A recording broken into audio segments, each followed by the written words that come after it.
Hi, I'm Nadia Dunn. Welcome to Home Delivery World Europe 2022 here in Amsterdam. And I'm delighted to be joined by Walter from UPS Europe. Walter, thanks so much for being here today. Now, can you start by telling us a bit about yourself and the company, please? I'm Walter van der Meer. I work for UPS Europe and I'm the Director Trade and Compliance, specifically focused on customs. I started my career facing technological disruptions. Actually, I started in 1984 and the biggest disruption there was when the fax replaced the telex. And that's been a bit the story of my life. Throughout my career, I've seen changing technology. And today we are here looking at e-commerce, where technology and customs plays a very important role. Absolutely. Digitalisation, everything is growing faster and faster. Tell us a bit about that. Well, I mean, we are ruled by customs legislations, which in Europe is 3,000 pages. It's complex. And what the lawmaker needs to do is find the balance between compliance and trade facilitation. And that's very important. That cannot be done without the right technology. So what we are expecting to the future is that we're going to make use of blockchain, that we see artificial intelligence helping us.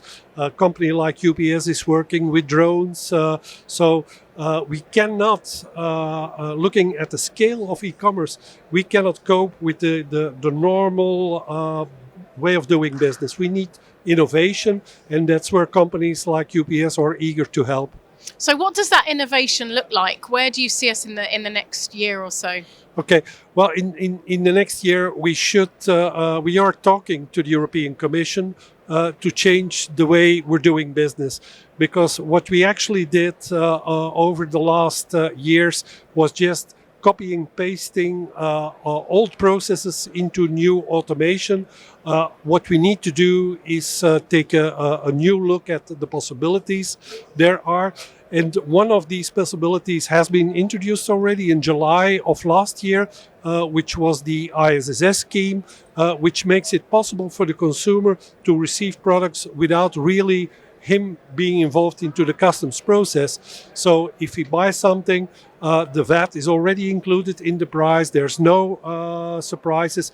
For us as a company, as UPS, it's easier to clear because we can work with reduced data sets and we can clear at the first point of entry in Europe. So that's a big advantage, and we would like to expand that scheme to the future. And moving on from that, obviously e-commerce is growing, returns are growing.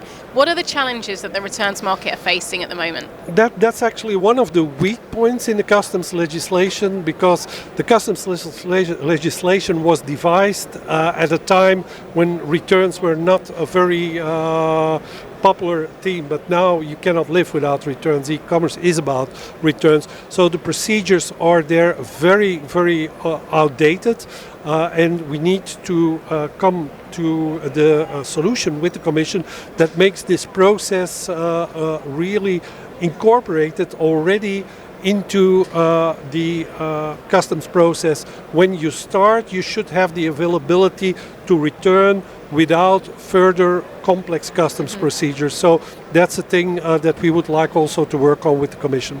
And we've seen companies like Zara and other similar companies that are now charging for returns. What's the future there? I think that's out of my really scope. I mean, we are, of course, trying to provide a seamless experience to our end consumers. We're ensuring that the package gets timely delivered from point A to point B without disruption to the end consumer or the shipper. And of course, if that's done, there's not going to be additional cost, but I cannot speak for our customers like Zara or others. And finally, Walter, what are the benefits that UPS Europe can get out of coming to an event like this? Well, I was here with people from Digitalisation, the European Commission. I was here with people from Amazon. It's very good to share experience and work together, because we're all stakeholders and we all want the same.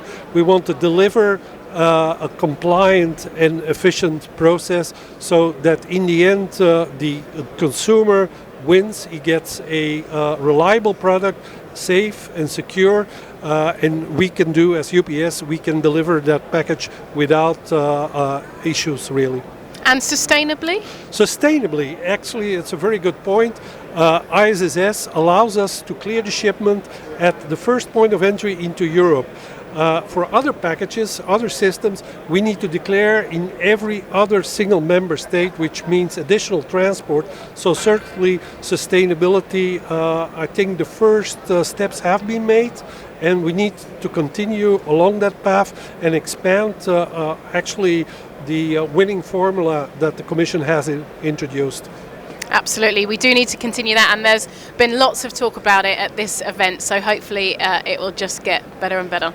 Okay. Thank you so much for your time, Walter. Take care, enjoy the rest of the conference. You're welcome. Thank you. Thank you.